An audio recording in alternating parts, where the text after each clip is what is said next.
Hey neighbors, the handyman here with Initiative Coffee Company, the Bill Allan here with Bill Allan World. We gamed, we holed, we conned. It's time to rise and roll. Rise and roll, yeah.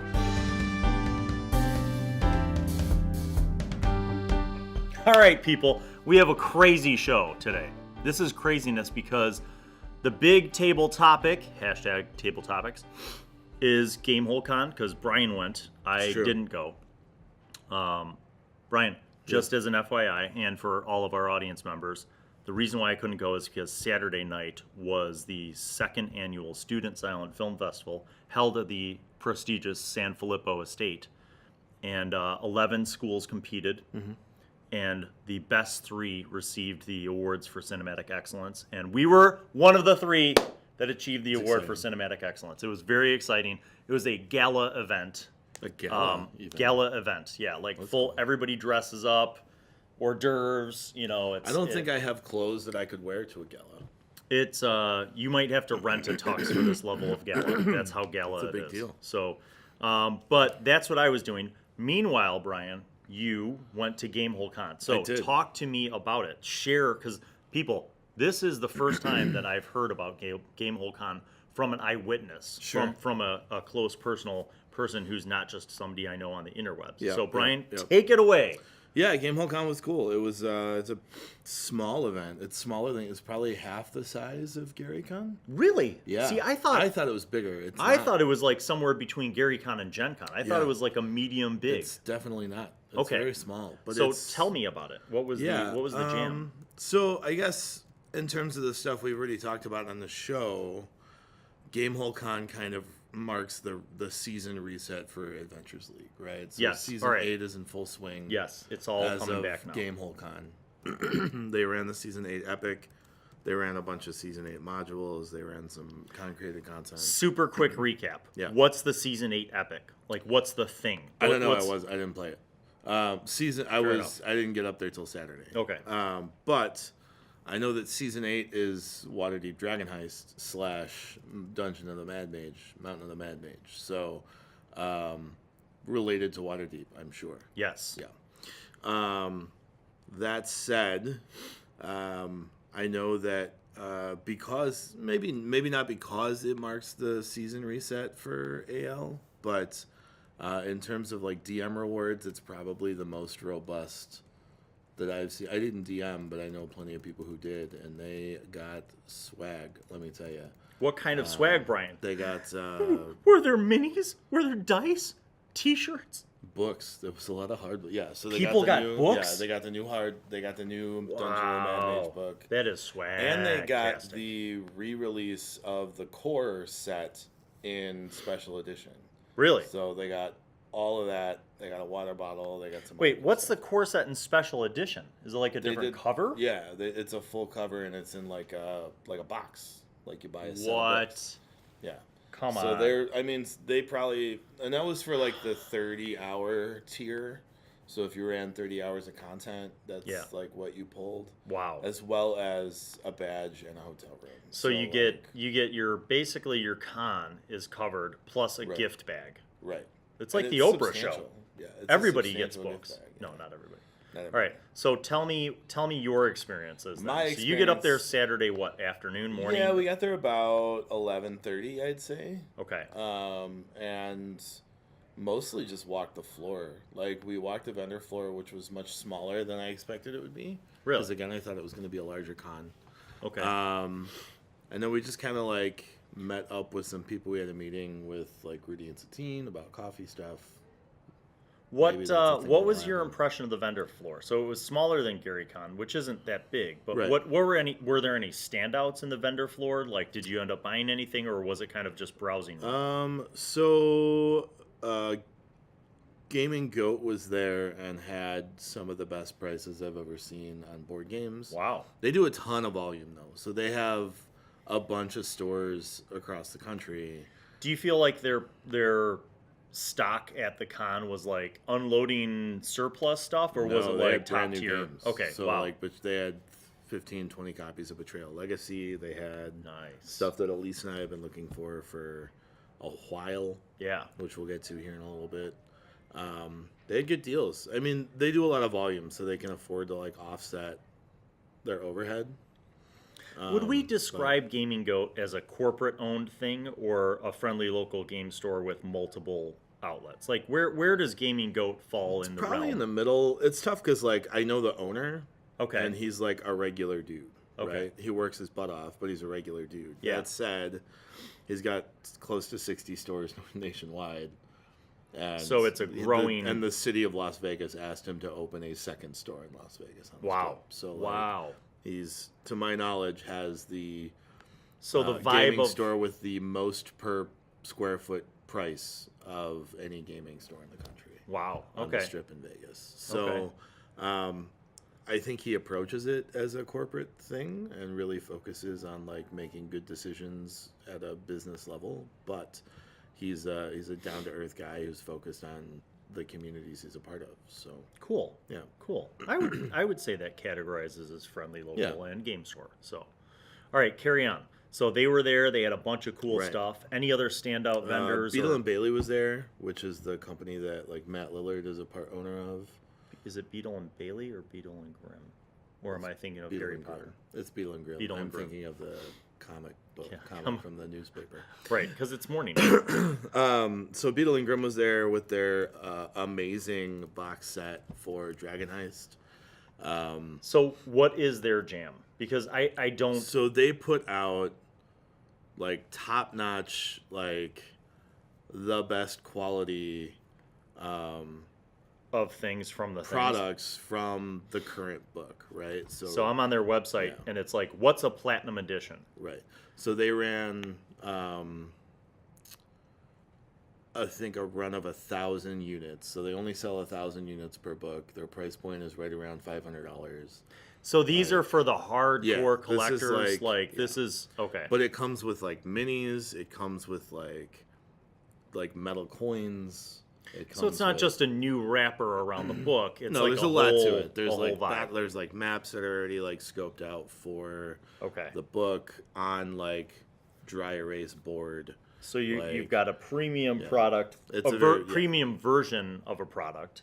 And Okay. like when I initially saw the price point, I was like, "Oh, that's a really rough price point." And it's not cheap. I don't want to give the impression that it's like not a rough price point. But after looking at the stuff that's there, it's probably, I would say it's a value. You know, like it depends on how much you want to spend. You know, like So- if you're going to use it all, it's definitely valuable. to Yeah. you. So Dave, cut to the computer for a second. So we have on their site, they've got high quality battle maps, maps of the city, 20 plus miniatures, original artwork, premier dungeon master screen or premium, dungeon master screen, coins, tokens, badges to hand to your characters, and much more. Mm-hmm. So you're paying a premium, but the platinum edition is basically like the whole box of goodies. Yeah. Okay. Cool. Was don't- Matthew Lillard there? He was, yeah. Nice. Yep. Nice. Good for him. And I don't think they parted out that often.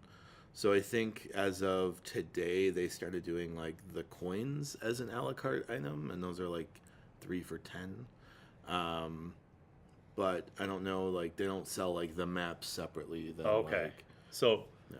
that's And kind of then- cool because then if they did, then if you bought the premium version, you might feel kind of like ripped off if people could buy stuff a la carte. But I'm looking here on the website, they've got like, you know, even some cool props like letters all the and player stuff. handouts are there. The books are divided like into chapter by chapter. Yeah. In like they're soft bound based off the chapter. So like there's 5 different booklets that you get. Yeah. That you can like when you finish with, if you're trying to like, there's like a tavern management part to Dragon Heist. So when you finish that chapter, you can give that to your players and not have to like give up your only copy of the book, which is nice. Nice. It's those little things that like really make the package whole, Right. You know.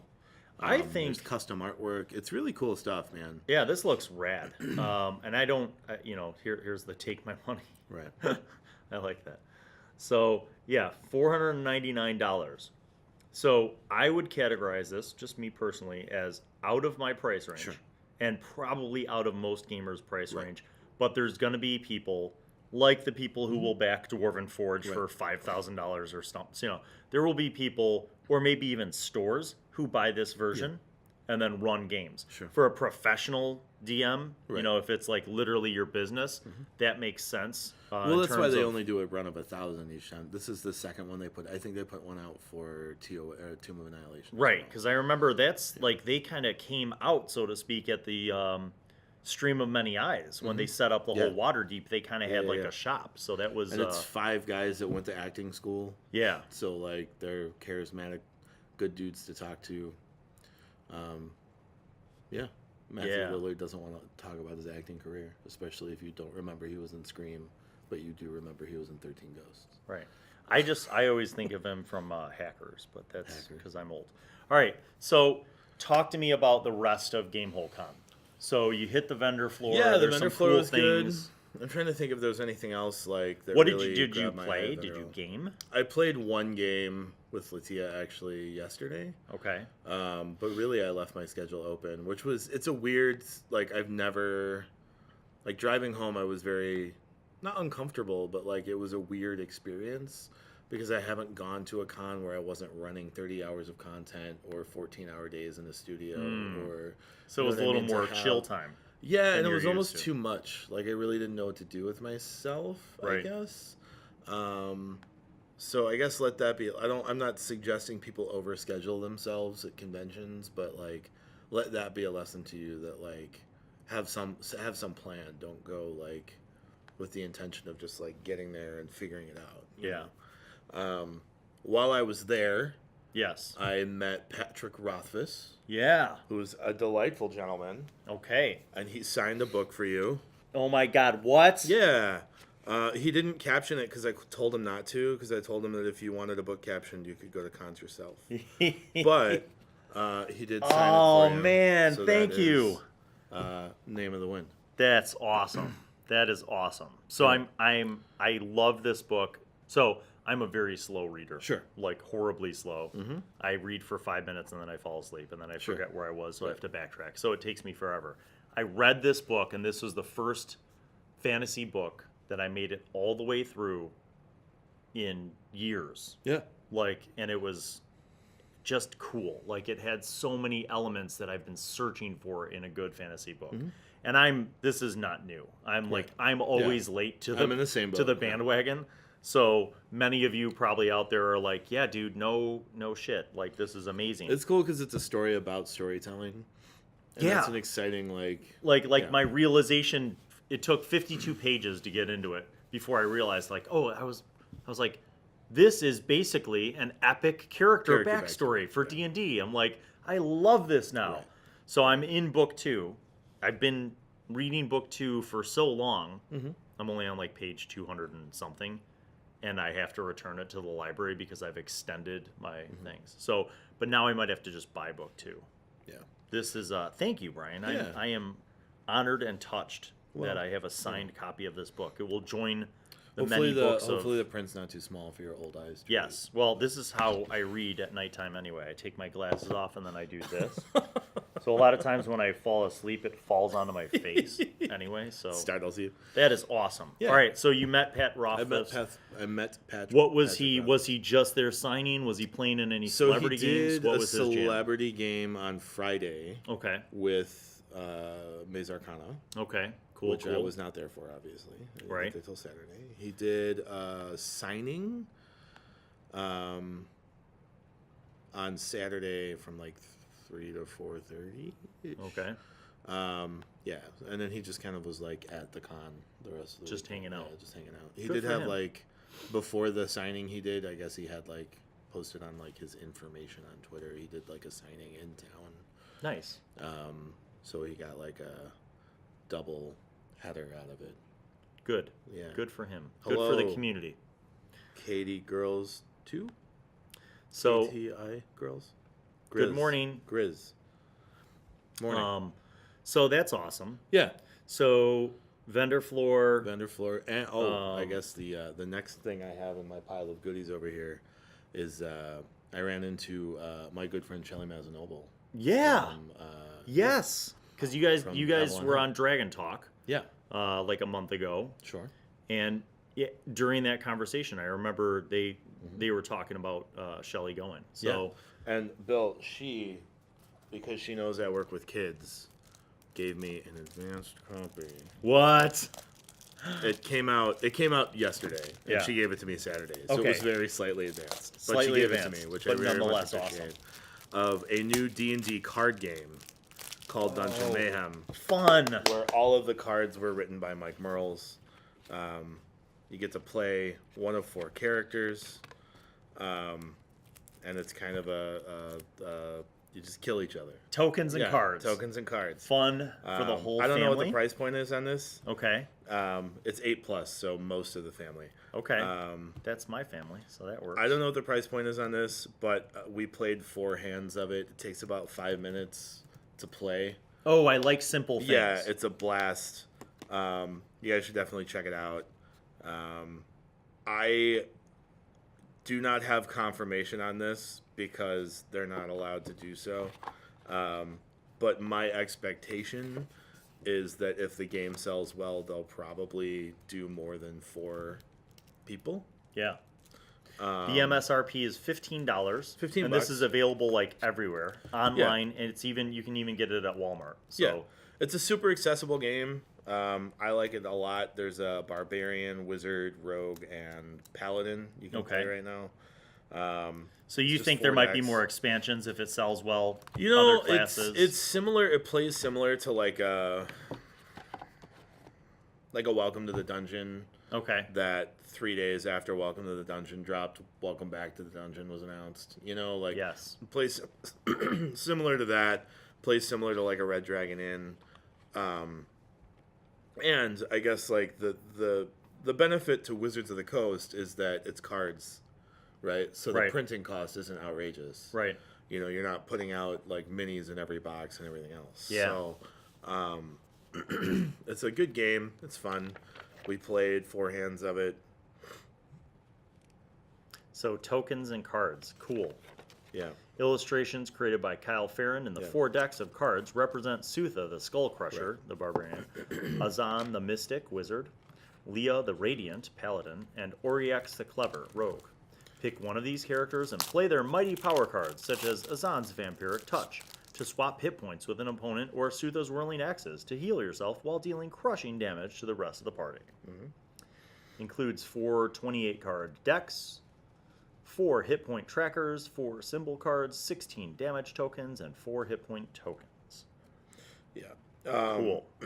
So Mike Merles apparently was a writer on this. Yeah. Named all the cards. So the Paladin has a For Justice card. The Paladin has a For More Justice card. And the Paladin has a For the Most Justice card. She also has a Finger Wag of Judgment. Yeah. Nice. So it's just fun little quick game to play. We'll probably play it on Friday at the youth program. Yes. We'll have to play it. Maybe we'll play it maybe for when we have our next special guest. Next special on the guest. show. Yeah. That if we do What's a Jigger, the Something Monday. Yeah. Fun Day Monday today. Yes, Fun Day Monday. We'll do that. And then perhaps we can even do it at LionCon. Oh, I would love to do it. Yeah. That'd be great. I think that would be awesome. Other cool stuff I brought. We finally tracked down a copy of Mysterium. Brian's got a bag of swag. This is Mysterium. It's a great game. What's it about? Tell us. So you are mediums that go to. It's a cooperative game. Yeah. And you're mediums that go to like a house that somebody's been murdered in. Oh. And the ghost is talking to you from beyond the grave. And he also apparently has amnesia based off the rules written in the book. Nice. And so he can only communicate with you through like cards, like images. Okay. Like these guys. Nice. And so you have to figure out like who the murderer is, where the murder was, and like what the weapon was based off those cards. So it's a little bit like a cooperative Clue plus like table communication. It's a fun game. I like it a lot. I know there's an expansion for it. We didn't get the expansion, but and it seems to be available at most major stores. So as we approach the holiday seasons, people, if you're interested in game recommendations, yeah, this is one. Yes. Yeah. Cool. Yep. Cool. And there may have been drama. Tell me about the drama. Tell me as much as you can legally about the drama. I don't know that there's any like legal concerns. Oh, okay, good. I just don't know how accurate it is, but it seems like a bunch of DMs like got up and left on Friday. Just like left. They were scheduled to run all weekend, and there was some left. sort of like walkout. Wow. That I don't have any details on. Wow. That's all I have. GameHole controversy. GameHole well, controversy. if anybody, if any If of you the have 26 news on that. people that are watching right now know anything, that would be yeah. great. Katie Girls 2 says, when is Initiative Coffee going to get its own French vanilla flavor coffee? I am a French vanilla drinker. Me too. Same. So we don't do flavored coffee, but The syrups. we Tell 'em, did Brian. just launch our own custom syrups. Yes. They're available in Downers Grove right now exclusively until we figure Brian, out would you, a good way to ship them. Are you getting to the point of nearing shipping ideas? I don't know. Maybe. It's tough to ship glass reliably and safely. Oh, true. And so like that's our big concern. But we do have a line of syrups. You can check them out on our Instagram. We don't have them listed on our webpage yet, but they're available at Downers Grove if you're in the Chicago area at the Spice and Tea Merchants at Downers Grove. Spice and Tea Merchants. They are branded as material components. Get it? I did. Get it? Material When components. I saw that, it made me happy. Material components. It's good. Yes. That's good. And Spice and Tea Merchants looks like a cool store anyway. It kind of Yeah. looks like it would be yeah. an apothecary where one Yeah, would the go. branding really like lined up well. That's for perfect. Us. So yeah, I like it. So we do have vanilla every month there. Oh, there's Spice and Tea stores all over the place, not just in Illinois, but Michigan, Massachusetts, North Carolina, Indiana, Colorado, California, and Arizona. So at some point, perhaps the material components Maybe. will go nationwide. I don't know. I Yes. think she only owns the one. I think it's like a franchise deal. Okay, I see. But if you're in the Chicago area, you can get it there. Otherwise, reach out and we'll try to figure out a way to get it to you. KTIGRIS 2. Yes. Find us, send us a message on Twitter, and we'll try to work it out. Nice. Yep. Nice. All right, so GameHole Con overall rating, Brian, on a scale of horrible to amazing and life-changing, where would you put this? It's a tough scale, actually. If we convert that to a numeric scale of 1 to 10, Yeah, let's I say would 1 to say 4, but mostly my own doing. Because you didn't schedule Because I didn't enough schedule fun. enough. I didn't prep. I only went for 2 of 4 days. Yeah. That makes sense. I feel that that's a thing. Yeah. If I had been like better prepared to go to the convention, probably an 8, Yes. 7 or 8. Yes. I would say it's like not quite as good as Gary Con, Right. but maybe better than Origins. Okay. That's a good... Sometimes comparisons are better than Yeah. just a numerical value. In terms of like the time I had, Right. or that I could have had if I was like scheduled. Makes sense. Yeah. Well, Brian, it's time to shoot over to Kickstarter. I only have Kickstarter. one Kickstarter today. Only Brian, one. but it falls in line with my general love of minis and terrain. So, Dave, prepare to watch your volume hole as we observe this video.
Brian, Yes.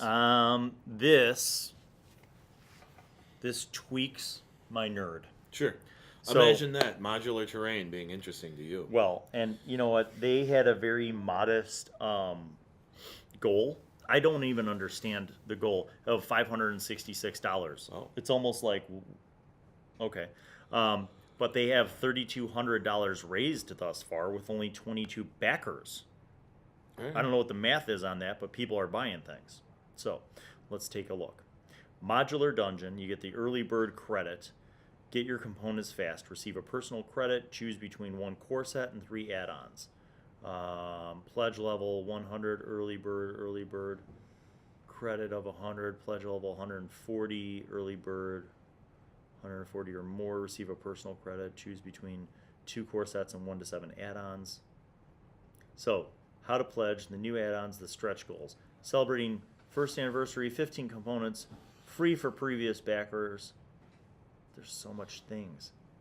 Half-size walls. So, half-size walls are interesting features from a dungeon building perspective because they allow you to add things into a room that aren't full-size walls. Mm-hmm. And also, if you just wanted to exclusively use half-size walls for... That means my fat fingers don't knock over walls. Right, yeah, and for eye lines, you could actually see what your minis are doing, right? Looks like they have a bunch of accessories available. They've got window walls. They have mine walls, mosaic tiles. So there's the core set. So for 60 euros, I don't know what that is. 6 walls, 4 walls, 7 walls, 3 passages, 4 walls, 16 corner pieces, pattern tiles. The core set contains 139 fully modular components. That's pretty good. That's like, 50 half euros a pop or whatever. I don't know what the math is on that. But that's what it builds. And then you have the previous things that they did available for add-ons.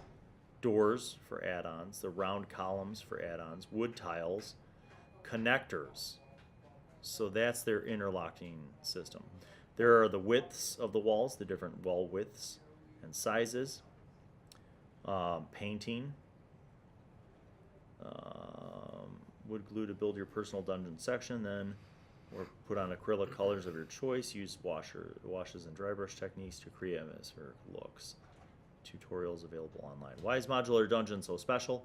Sculptural design, stunning flexibility, hidden transitions, super cool handling, moderate price, and finally the quick delivery. The design of all the new elements and the making of the master molds of the Modular Dungeon is nearly done and will be finished December of 2018. At the latest, therefore, all components are ready to be produced and manufacturing will start right away. Sets will be sent off at the earliest in January and by the latest by March. So that the turnaround time, I will say, is exceptionally good on account of the fact that it looks like, so they're based out of Germany. And costs include shipping costs. So, comparing this, of course, to the obvious comparison of Dwarven Forge, right. It's cheaper. Mm-hmm. I don't know what the material is, but looks I'm like assuming a plaster. Yeah, so it's probably more brittle.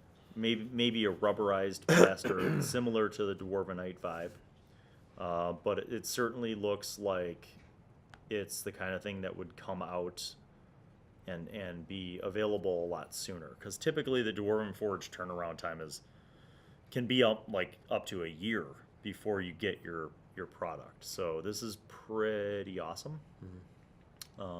There's only 6 days remaining, so if you're a terrain nerd like me, consider Modular Dungeon. Right. Because so far they seem to have sweeping success, and sure. At least 22 people feel like this is worth spending a lot of money on. And that's all I have to say on that. Just over $100 a piece. Yeah, that's pretty good. KDI Griss. Yes. Is an artist for you? Something.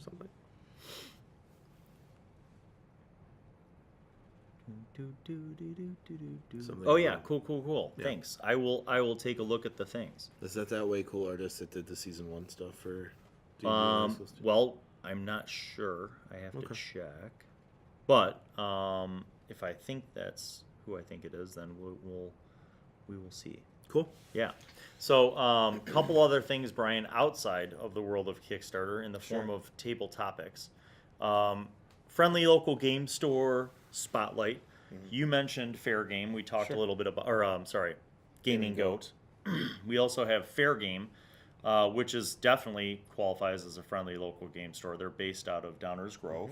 2 blocks from the Spice and Tea Market. Yes, yeah. Downers Grove, Illinois is a hopping little suburb, just a train ride away from the city of Chicago. And they are definitely a friendly local game store. They have a lot of great games, and they host a ton of events. Yeah. And they do. like learn to play events as well as events for experienced gamers, board Rick game Hines, stuff. Our dear friend Rick Hines Yes. does a lot of like D&D for kids. Yes. There. Yeah. So the owner Eric and has been very generous in the past, and they're a sponsor and they're involved heavily with our event LionCon. Cool. But full disclosure, they're just an awesome place. Right. And while we're on the topic of the FLGS, I will give a shout out to Chimera's Comics in LaGrange. They moved. They did. If you aren't from our area, you might not know this or might not care. But there's a local comic book / game / nerd store called Chimera's, and they had to downsize because the rent is incredible and LaGrange expensive. is rough. Yeah. Right now. So they basically went from a full-size store to a half-size, hallway-sized store. And I had heard a lot about this, but had not myself had a chance to go in. So, a lot of times when you hear about things online, it's all the negative, like, meh, there's no room. So I went in and I've tried to have an open mind, and guess what? It's actually fantastic. Yeah. It's It's great. a good use of space. I went in, our friend Danny was there, a couple other customers were there, and it is a small space, there's no doubt about it. But it's cool because it reminded me a lot of like old school comic shops where, you go in and you feel like you're in this warm little nest of nerddom, and then you've got, shelves and walls and slots and stuff full of comics and accessories, and then you've got it kind of goes up vertically. So because they have less floor space, they're using the space more efficiently, in my opinion. Okay, so I thought that layout was cool. I have no problem with it. And then I'm happy to discover that they are carrying more gaming products than they were before. They've got less room to run gaming in. Yeah. Yeah. But they've got They've got dice now. they've got dice. They got books. like minis. They got Yeah. books. So I actually picked up one of the Waterdeep heist mini things from The blind WizKids. boxes? Yeah. Yeah. And was pleasantly surprised with that. So yeah. Anyway, one of the things that I think makes a friendly local game store is the friendly part. Sure. So you have to have staff members who know their stuff, whether it's comics or games or all of the above, and you have to have them be willing to, to kind of help people out. So, Sure. and our friend Danny is exactly that. She knows her stuff and knows how to stock the inventory. And I think now in the new space is being, having the autonomy to kind of make those decisions. Sure. In my opinion, my most recent visit there has been a good call because they really have stuff that appeals to Sure. more people. And yes, it's more concentrated because of the space, but I feel that density is actually a good thing. And sometimes that's, you don't need a massive floor space, and maybe you don't need to host events to be a resource for a community. So Sure. I feel like we have the best of both worlds. And in LaGrange, we've got Chimeras, but then we've also got, if you do want to go to a place that has bigger events, you can go to Fair Game in Downers Grove or one of the Gaming Goat stores. 20 minutes away. Yeah, so we've got options, which is a nice thing, people. And so I guess the moral of my story, the PSA as it were, is if you have a friendly local game store in your community, send us a comment, let us know, and maybe we could check them out online, or maybe even do like a Google Hangout or a Skype interview with the owners and talk to them about what they're doing at their stores, because we always want to kind of promote that part of the community. Sure. Because sometimes that's where community starts, when you go to your local game store and you see that thing up on the corkboard that's like, hey, I'm a player and I want to play in a game but looking for a group, or I'm a DM and I have a game and I'm looking for players, and that can sometimes be the seed of how you get involved with people and you meet up people and you form a community. So when will we get to see more of Ron the Handyman and his band of adventurers? Well, It's up to you. yeah, good question. So I'm thinking winter. There have been a lot of requests to have the handyman return. It's kind of a weird retro vibe, I guess. And there's this little tiny part of me that was like, what if we played the Handyman in first edition? And then the crazy went away, Brian. No. Because I don't even know if I remember how to play with THAC0. Like, it's been years. Yeah. Literally decades. Like, the last time I played first edition was well before all of the students were born. Right. Just, yeah. I mean, the last time anyone. like, yeah. So, I don't, not even for nostalgia. Right. Like, even when there was nostalgia, we would play, like, second edition. Right. Or, like, So, AD&D. yeah. Yeah. So, yeah, I don't know, but I know it's a possibility. Sure. It's a possibility. Ultimately, we have a bunch of people with a bunch of terrible schedules. Right, and basically the thing with the handyman is they're all, like, almost all, like, Spread dads. to the wind. Or, spread to the wind. Or they live far away. So we might try to do something maybe over winter, get everybody in on a weekend and play 2 or 3 sessions in a row and cut it up. So we'll see if we can jam that out. I play 3.5 and find it relaxing with all the math. I hate math. Yeah. Okay. 3.5. 3.5 we could probably I have play. feelings. If we wanted to play the handyman in 3.5. We could, yeah. I bet we could. I've played that character. That Right. character And- comes out of a 3.5. And we could make it work. Yeah. But I think for the rest of the for the sanity the of group, people involved, it would probably be 5th edition. Yeah. All right. So that said, I have 2 people to spotlight today. Holler One, it out. if you guys go online and follow Aras Savad, ARAS space SIV. Was she there? She wasn't, but Okay, but did she have a shop? she didn't. No, I was in a stream with her a couple weeks ago, Okay. and we did a whole trade. So I sent her some coffee, and she sent you me, handy bags? She sent me a dice tray. I'm jealous. All right, it's so sweet. Dave, cut to the cut right quick before Brian does the reveal. Cut to the computer. So this is Sarah's website. Yeah. So you can get all sorts of nerdy extras there. Yep. There's the dice trays in question, handy bags, fabrics in stock, so Yeah. you can make your choices there. Everything is 2 fabric. Bags, so it's an internal sets, and an external. dice, fabric gallery. So this is all like real handmade, cool kind of stuff. Yeah, she makes it Ooh, all in Bardic inspiration. Don't mind if we do.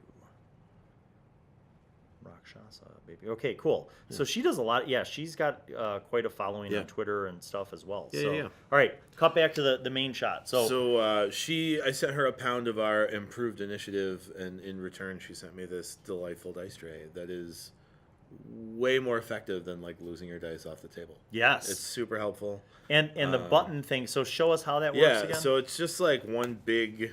It's 2 pieces. Yeah.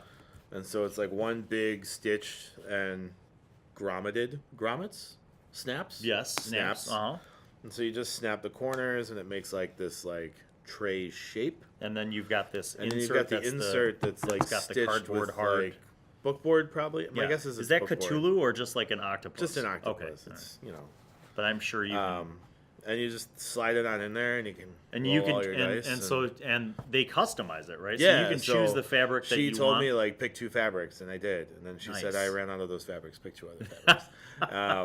I really I've been using it. She is for a Monday fabric nights. that's got D20s on there. She too. does, yeah. Yeah. A lot of her, like, if you don't want a custom one, a lot of them are based off, like, the Critical Role characters, because that's the world we live in gaming right now. Yeah.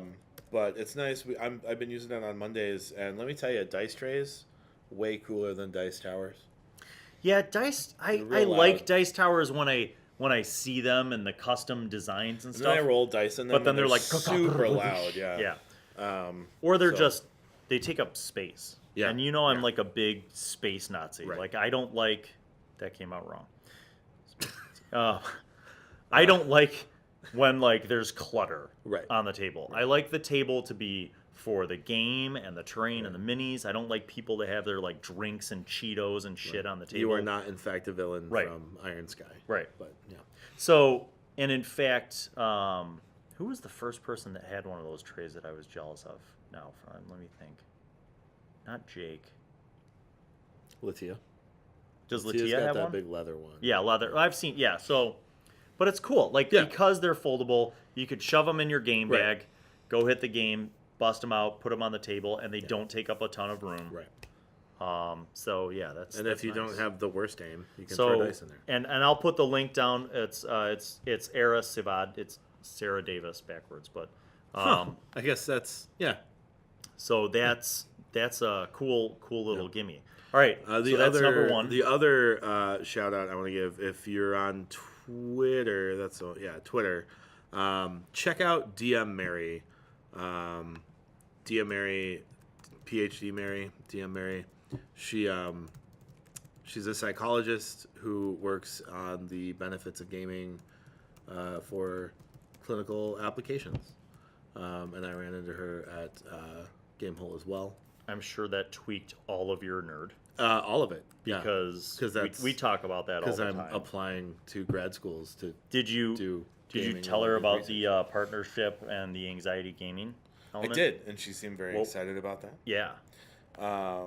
She also told me that I should get in touch when I start PhD work. So Nice. yeah, so Score. apparently there are 5 people in Yes. the country right now doing research on tabletop gaming. See? Only 5. Well, and we're fortunate because we basically have a lab of guinea pigs who would willingly, sign up to be, study me. Right. Yeah. Yeah. Cool. Cool. So yeah, check out those 2 people. Brian, it's not quite time for Monster Monday. Ooh, you got me. It's not quite time. But we're going to a talk history lesson here in the chat. Yeah. We're going to talk a little bit about creating a setting. Creating a setting. So we need help from you people that are watching right now. We need a continent climate type to start this off. Continent climate type. We'll just wait. Sit here quietly, drinking our coffee. No coffee. Rip. This morning was rough, Brian. I would have brought coffee except your start car. my car. So Climate type. Continent climate type. I didn't want to be like, hey, Uber driver, can you swing through? Can you swing through the Starbucks for me? Northern Asia. So like Thank you. like North Russia, like Arctic. Yes. Okay. That's a challenge. Yeah. That's that could be a challenge. Sure. All right. So we're gonna start off there. How about some geographical features? Should we have mountains? Should it be Arctic tundra? A little bit of both, perhaps. Presumably a little bit of both. Okay. Yeah. Let's do a little bit of both. All right. What are we doing, Bill? So Brian, what we're gonna do is build a imaginary location, Okay. and then using the DM's guide. Not that you have to do that. We're going to craft an adventure in that environment. Okay. Okay. So Northern Asia, we've got Arctic tundra, and we have some mountains. Sure. Okay. So let's talk about what that would feature. Okay. So on page 110 of the DM's guide, we have high altitude. So traveling at altitudes of 10,000 feet or higher, sea level is taxing for a creature that needs to breathe because of reduced amount of oxygen in the air. Each hour such a creature spends traveling at high altitude counts as 2 hours for the purpose of determining how long that creature can travel. Breathing creatures can become acclimated to a high altitude by spending 30 days or more at this elevation. So let's start off with this. The party is going through this remote, cold tundra environment because they've been given this map that will lead them up through a mountainy, snowy pass to a cave where it's believed that a sacred object of intense magical power and divine importance will be found. And they know that when they get up there, they're going to have to fight some fierce defender of this cave. They don't know what it is. It could be, we'll craft that in. So, in my mind, I'm envisioning like an AVP vibe. yeah. Remember Alien vs Predator? Yes. Yeah.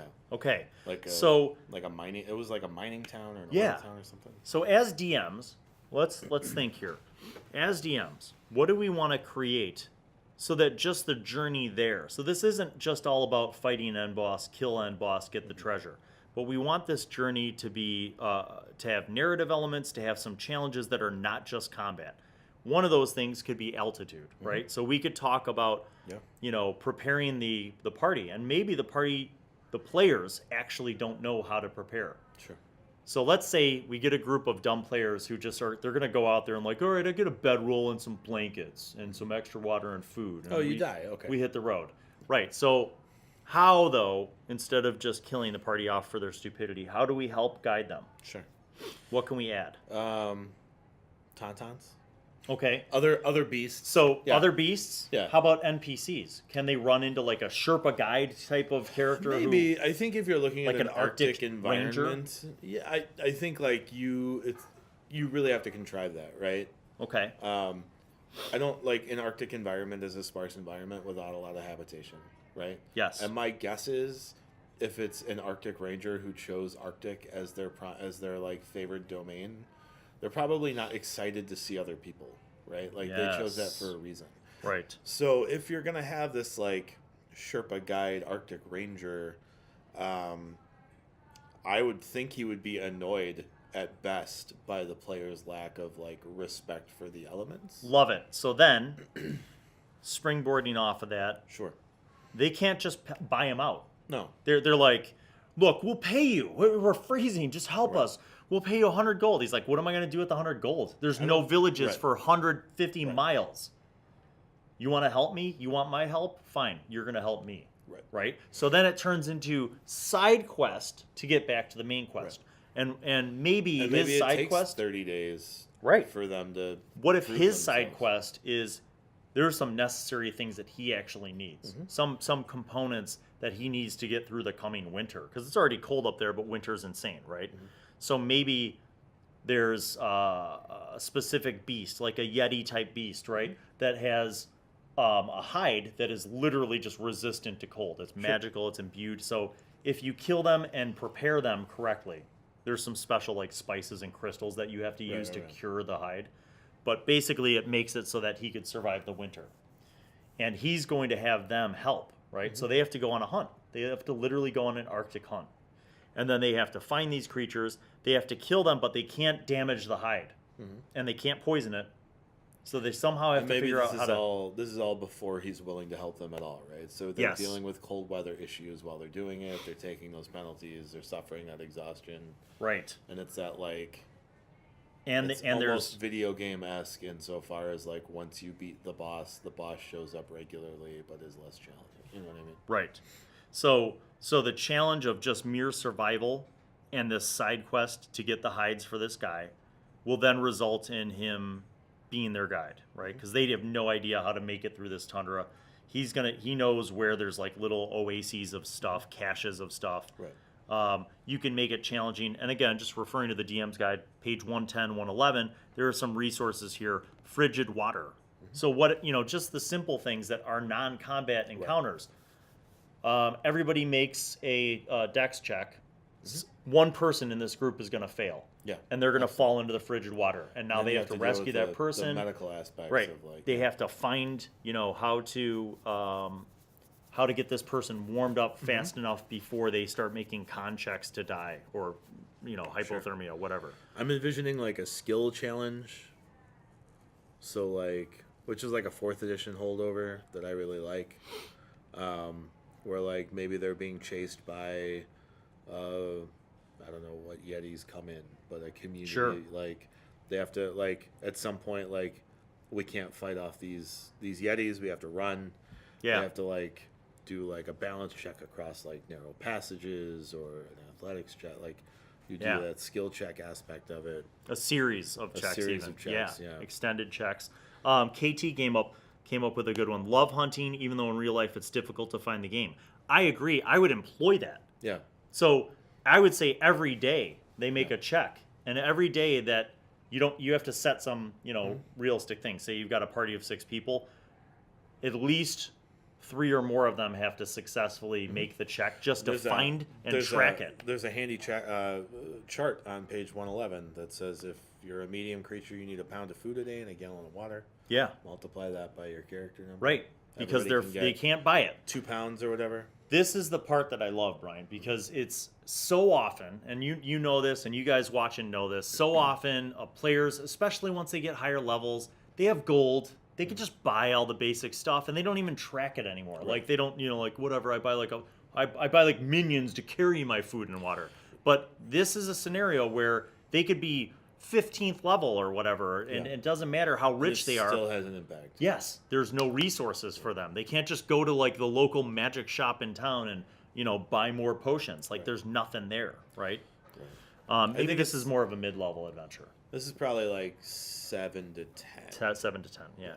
And I think it's interesting, like, Dex gets a lot of grief for being like the god stat and the only important stat in the game in 5th Ed. Yeah. And that gets grief from the same people who refuse to make their players track inventory. Right. Right? Like, if you want strength to be relevant, and track inventory with yes. And sometimes I don't track inventory. Sure. Like in the D&D with high school student stuff, most of the time they're in a city. I'm not worried about the inventory, although ironically, twice now they've needed rope and they don't have it. All right. How did they not buy rope the first because time? they're dumb kids and they're still learning. That's fine. Monocled Moose says the Batman movie where they try to cross the ice one step at a time. Yes. That scene with Liam Neeson and Christian Bale. Yes. In my mind, absolutely. I was envisioning Batman Returns, not the Batman movie, not Batman Begins. Yeah, you're right. The hardcore dark one. You know what else? When do they try to cross the ice at Batman Returns? And again, this is no prep, you guys, because we outsourced this to you. We didn't have this idea, but I'm talking about the process because when you're a DM, you also think of influences. I just like a month or so ago, I went and saw that movie Alpha. And if you haven't seen it, go see it, man. It's amazing. Yeah. Like the first. It's like the prehistoric man film about basically like the first relationship with a wolf and how that developed into domesticated dogs, etc.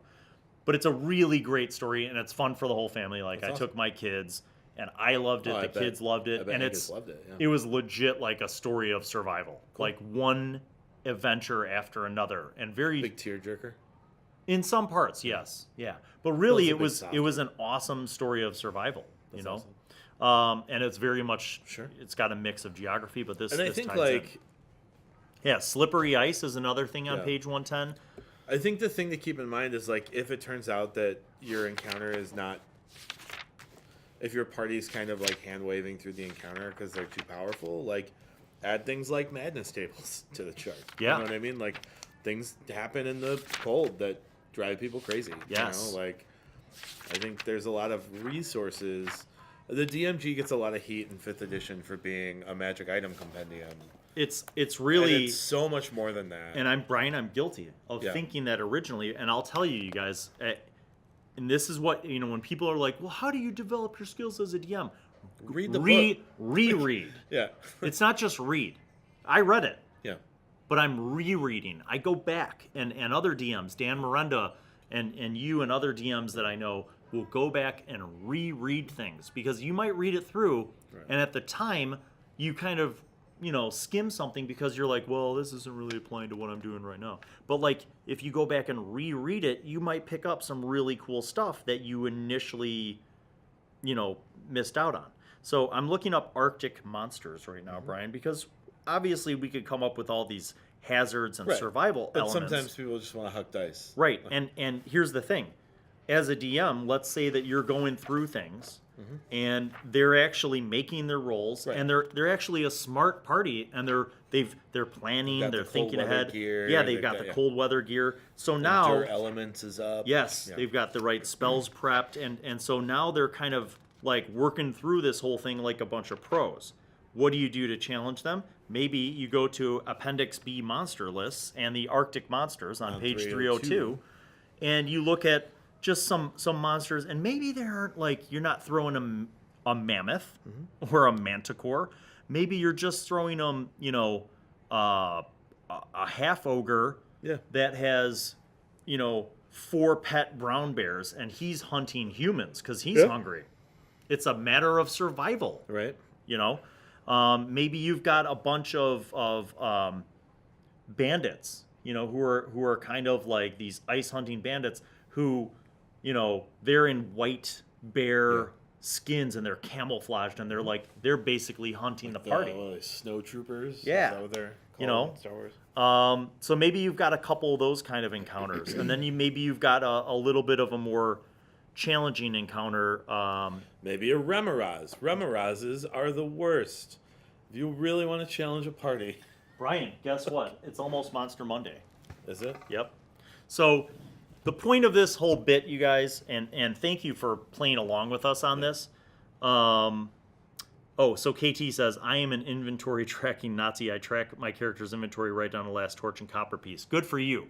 I appreciate that. Sure. As an old school gamer, I appreciate that. And we even, with the gaming weekend guys, we have jokes about like 10-foot pole, because we always wondered like, what was the 10-foot pole in first edition for? Well, a lot of things. It's a really practical thing. So always get the hemp rope. Yep. So there are basic supplies, but I think, like I said, inventing and creating an environment for a game can sometimes be a refresh for players who are jaded with the typical like dungeon crawl, or the typical like we're in the forest, and you or can we're have in just the caves. as an exciting adventure from an Arctic adventure than you do. Yeah, and like you said, it could stretch. It could take 30 days for them to find that initial magical creature with the hide before they get it, and then they're curing the hide, and now they have to go dig through the icy mounds because there are crystals that they have to find that they have to grind up and use in the apothecary components to cure these hides. And then once they do all that, then they're on the journey. Then they deal with the ice, and then they deal with starvation and all the other elements and challenges, and a few monsters thrown in. Yeah. They get to the mountain. How do you climb an ice mountain? You got to have climbing gear. Right. Let's say that they prepared for that. Let's say that they have spells. They're just going to end game, right?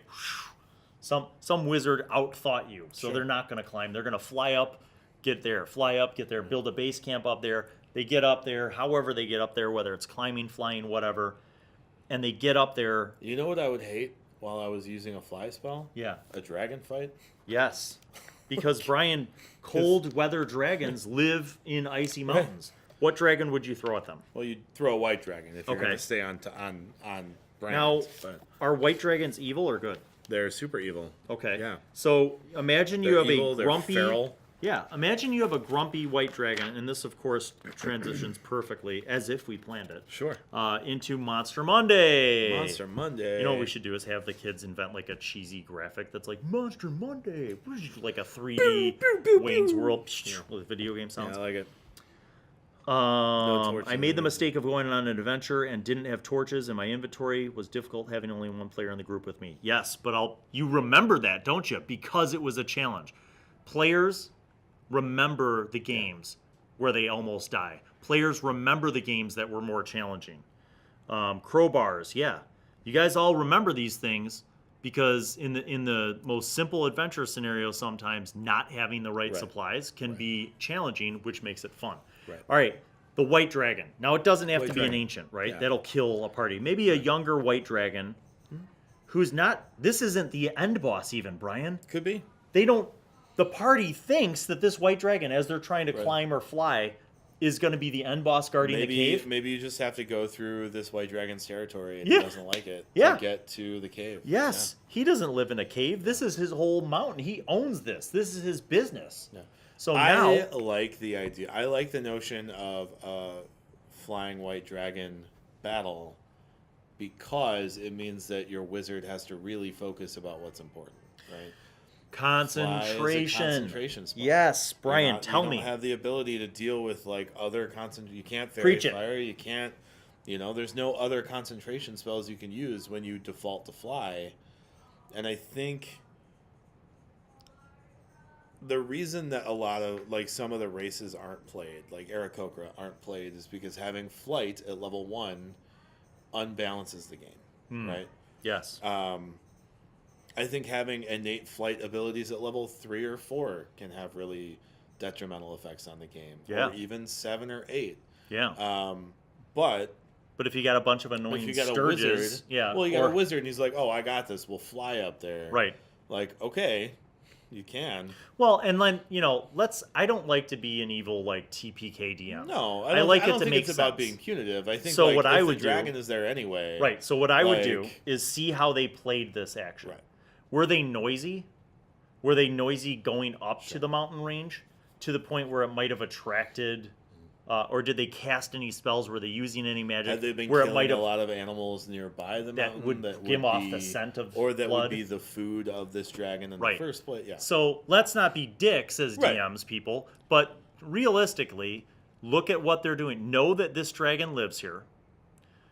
Its purpose is not to just kill your party. Its purpose is that it's a dragon who lives in this icy mountain range. And it's a challenge. People like the idea of a flying battle for me is exciting because it's not something I've experienced. Right. Right. Like I've never been held aloft by a wizard's flight spell while in a fight. Right. So what happens? Dragon, what happens if, so maybe they're flying and the dragon comes out and an archer's shooting arrows, but the wizard has to concentrate now on this flight spell or everybody's dropping. Right. So the wizard is literally playing like cat and mouse with this dragon. Where yes. And if the wizard takes damage, his whole goal is to not get hit. Right. Like if the wizard takes damage, Brian, what does he have to do? He has to make a contract. And what if that contract fails? Well, then the spell goes away. So he's going to have to recast the spell. Does the party drop? Yeah. Okay. So at a certain point, let's say he makes the contract and they get up to the ledge. This dragon doesn't just go away because they made it up to the ledge. Like it becomes a race to the ledge. Right. So that adds its own intensity, its own drama to the storyline, which is part and parcel. It's not just about kill the party. It's about how do we create that, right? Awesome. So now let's say that the party doesn't all die. Maybe some people are really, really wounded. Sure. After this just mess of survival that they've had to endure to get here, they're just spent. They're running out of spell points, slots. They're exhausted. Some of them have exhaustion. Some of them have lost constitution because of cold damage or whatever, and they've taken damage, and now maybe their movement is slowed because of terrain. Yeah. They're on rocky, icy terrain, even though it's like a plateau leading to this still cave. Slick. Yeah, so it's they've still got hundreds of yards of going yeah. up and around, and they're running out of options. They get to the cave, and what's the first encounter in the cave? The Remorhaz. Yeah. I don't, Brian. I don't even know what a Remorhaz is. So Remorhaz is, I didn't know about them until I played through Storm King's Thunder. I don't think I've featured in Storm King's Thunder. It's like a worm that oh my god, it's an ice terrain worm that is filled it's got fire spines. They're it's like a weird enormous combination of centipede demons. Yeah. Huge monstrosity that deals fire damage in an Arctic environment. So you go to this environment prepping for cold damage, thinking dragons and other cold things. And then you get there and you're dealing with this Remorhaz that when you kill it explodes in fire. Is that a thing in this? No, not anymore. Okay. They used to explode in fire when you killed them. Wow. So you could conceivably take massive damage. Sure. Now, a young Remorhaz is not as challenging. Oh, wait, but look. Heated body. A creature that touches the Remorhaz or hits it with a melee attack while within 5 feet of it takes 2d6 fire damage. Ouch. The big one is 3d6. 3d6. And the big one has and the big one can swallow. Yeah. Oh, no. Yeah, it's bad news. 66 acid damage at the start of each turn. At that point too. So now we've got 3 different damage types to be concerned about, right? Yikes. We've got cold, fire, and acid. It's immune to cold and fire too, Brian. Oh my god. What challenge rating is that? CR 11, I think. There's your end boss. It's got Tremor Sense. It's got Dark Vision. It's Bad News Bears. It's a rough and they monster. don't. Here's the whole thing, people. The party doesn't know what guards the sacred thing. They don't know. Now, maybe there's rumors, right? Maybe it's rumored to be a worm. Right. That's just the hand wave. It's a worm, which presumably your party takes on as assuming worm dragon. It's a dragon. Right. It's a white dragon. And then they're for a white oh, dragon. we beat the white dragon. And then they get there and this whole other worm situation shows up. So Brian, let's talk about scaling things as DMs. So you want that balance between challenge and TPK. And you have to sometimes do this on the fly, you guys. So my tip would be with either the dragon or the Remorhaz is you assess where the party's at. You figure out how much hit points do they have left? How much Do they have a lot of resources left, or are they literally on the brink of death? And then you give them just enough challenge to give them a chance to win. Right. Because, you know... But you also want them to have a chance to lose. A chance right? to lose. Like, or at least someone might die if they're stupid. I think players get very irritated when, like, combat gets hand-waved. Right? So, like, as a player myself, like, if I'm dealing with, like, if I go in and it's like, oh, there's 900 commoners you have to kill, I'm like, I'm not excited about that. Right? I want, like, a real challenge. I think Remorhaz's CR11, I think 5 to 7, a 5th to 7th level party, realistically, is shouldn't have too much of a problem. I think the book is written for 5 encounters a day, and I don't think DMs do that. I don't think realistically, like, you're in combat 5 times a day. And so I think you're probably safe with a 5th to 7th level party that we were talking about, dealing with this Remorhaz. Back to back with a white dragon makes it a little bit tougher. Okay, but here's my question. So let's say that you've got a party who just finished off the dragon. They're cocky. They're like, we did it. And they just stroll into the cave thinking that the dragon was the end boss. Now they run into the Remorhaz.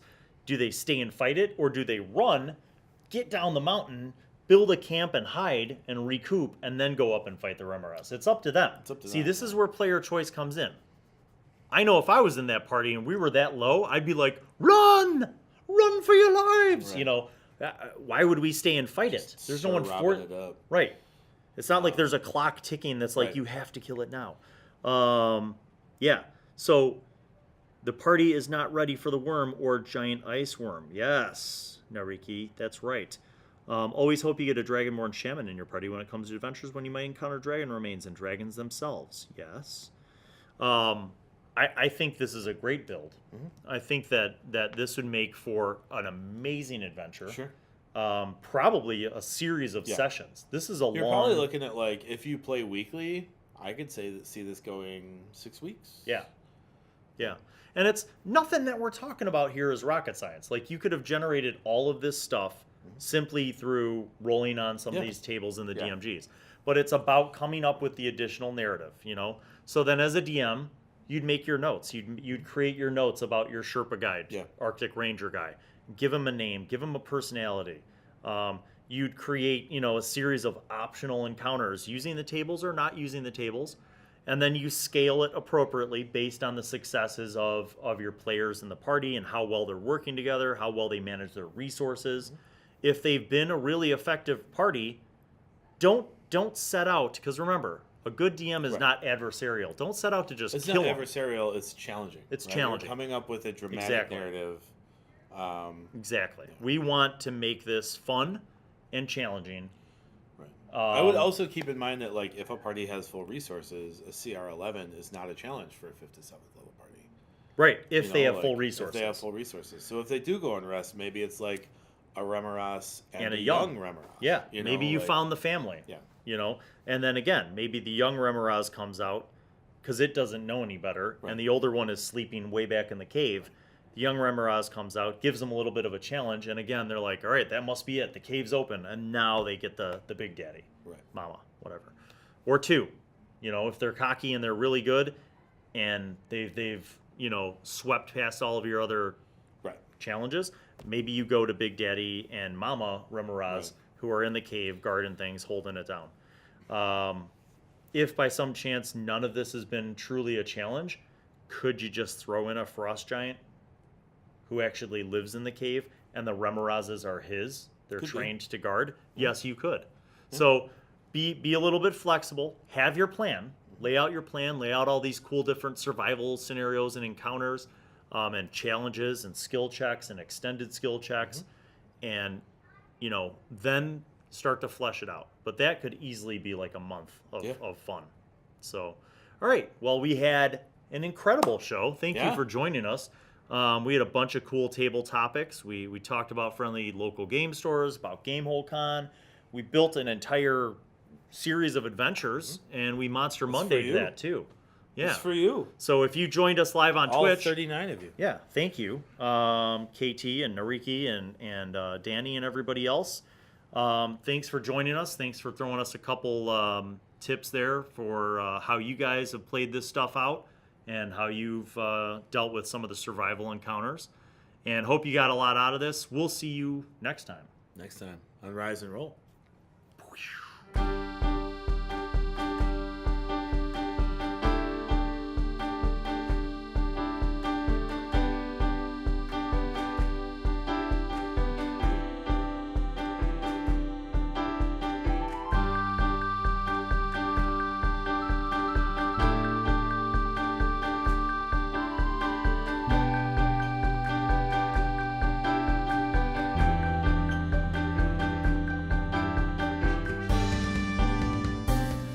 Hey neighbors, thanks for watching our video. Make sure you check out our other videos here and here.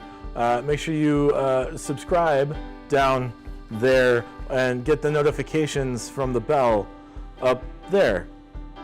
See you next time.